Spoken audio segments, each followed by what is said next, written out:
My name is Columbia Jones. I'm a musician from Salt Lake City, Utah, and I'm trying to make money playing music. Hopefully someday I'll make more than a couple bucks, you know. Pulling these miles, they're pulling. Heartstrings are tugging these goodbye tears. Don't call me, don't call me. My name is Columbia Jones. Yeah, that's what it is. It's always been that way. I've loved my name. It's a fantastic name. It's just an old English name, if I remember right. But it's great because people remember me. Well, I grew up in a small, tiny little town called South Berwick, Maine. So I grew up playing mostly drums. Throughout high school, I played drums a lot until I picked up guitar later on. Practicing by myself, and it was kind of weird because with the exception of like one really unsuccessful band that I was in, I never really got to play drums with anyone or jam with anyone. So I started to want to be an acoustic guitarist and singer-songwriter and things like that. I started writing and recording my own music. I noticed that my music didn't really fit in where we lived. There's a fantastic hardcore scene in New England, and I love hardcore music, but I'm not a hardcore singer. I'm not a hardcore vocalist, so I didn't feel like I could meld very well. A lot of the local shows were just hardcore shows.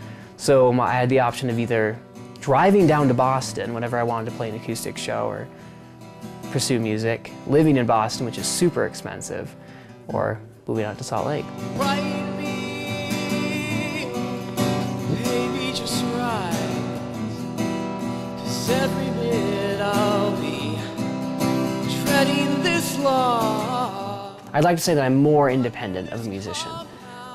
Musically, I don't write to please. I've had people tell me things like, I need to sound like this or sound like that. And I'm just like, you know, great advice, but no. You know, I don't write a hook that bludgeons you over the head. I write music because I want to, and I write music because I really care about it. I'd like to think that the people who listen to my music don't just hear my music and go, oh, that's great. So I'd like to think that I give my listeners at least, you know, benefit of the doubt of being good listeners. If you can predict what's going to come next in the song, then I don't like that. And if I can predict it, I want to do something in every song that you're just not going to expect. It's really a combination of Porcupine Tree, Blackfield, and The Pineapple Thief, but it sounds more like Death Cab meets Bright Eyes, meets Sun Ambulance in a bar, and they get along really well.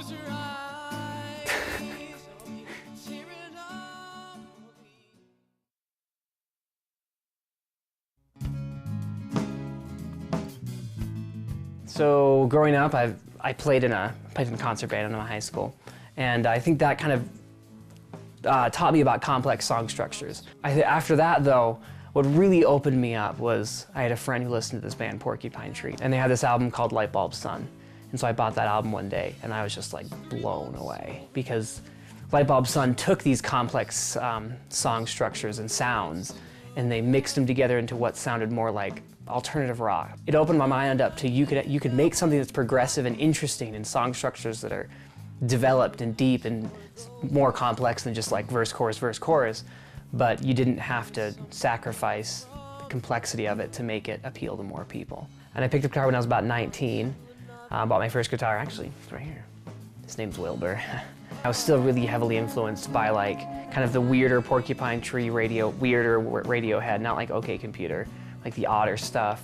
Before I left on an LDS mission, I finished up about 2 months before I left an album. The album's called This Broken Swing, and it's odd.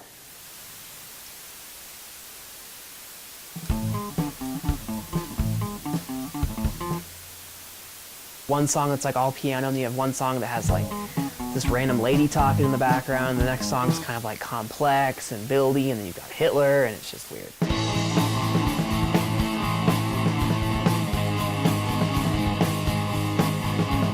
But it's definitely more of my, I don't care what you think about my music, it's gonna be out there, I'm gonna make it. So after I finished This Broken Swing, I left on a mission, an LDS mission, for 2 years. I didn't get to play guitar very much. I probably played maybe once a month-ish, but I wrote a lot of lyrics and I wrote a couple of songs, a lot of songs actually. When I came home, I assembled 11 of those songs together to create Dear Girl, So It Goes.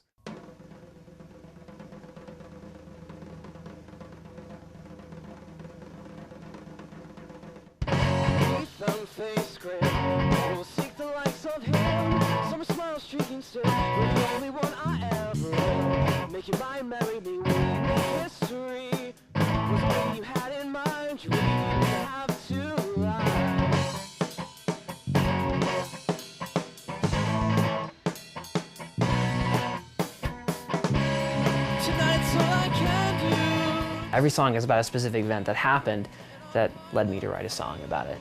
And so it's, you know, it's almost like a letter written to this person, you know, dear so-and-so, so it goes, this is life, I understand, we'll just move on. And so that's the whole album right there. Haven't led me this far, like you meant to mar my soldier garb. What I feel for you, slippery sonnet slip away, never miss to go far away. For the record, I'll do better to know what you're actually up to. Tonight it's all I can do to forget this daydream and our point of view.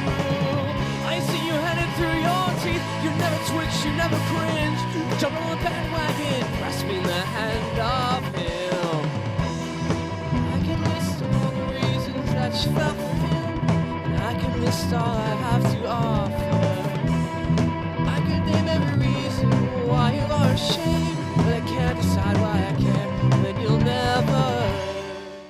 Lyrics I wrote for Dear Girl So It Goes are very similar to how I write all of my lyrics. Most of the songs I write are about actual events, like an actual story. And so for me to tell the story, it's super easy because it already happened. I just have to explain the story in an artistic way. So Dear Girl So It Goes is definitely the epitome of that. Every song was practically laid out, it just had to make it sound interesting. And then after that, songs are still that same way. There's still a story. There's still something I'm thinking or something that I want to happen.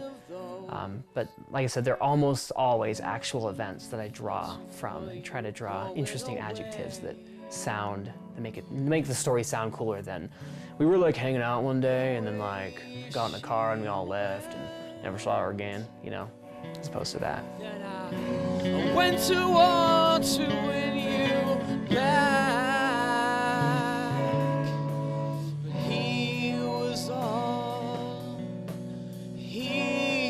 All she wrote.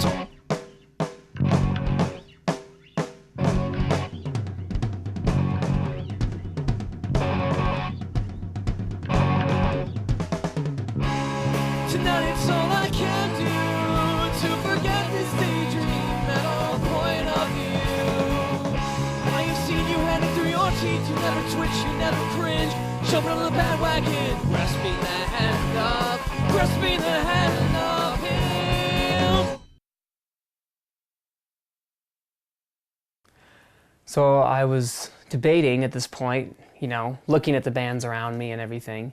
And like I said, the venues were just so far apart and so sparse. So I could have moved to Boston, but it's really expensive to live there, so I decided not to do that. And I also heard some fantastic things about the music scene, the indie music scene in Salt Lake. So that's what I decided to do, is move out to Salt Lake.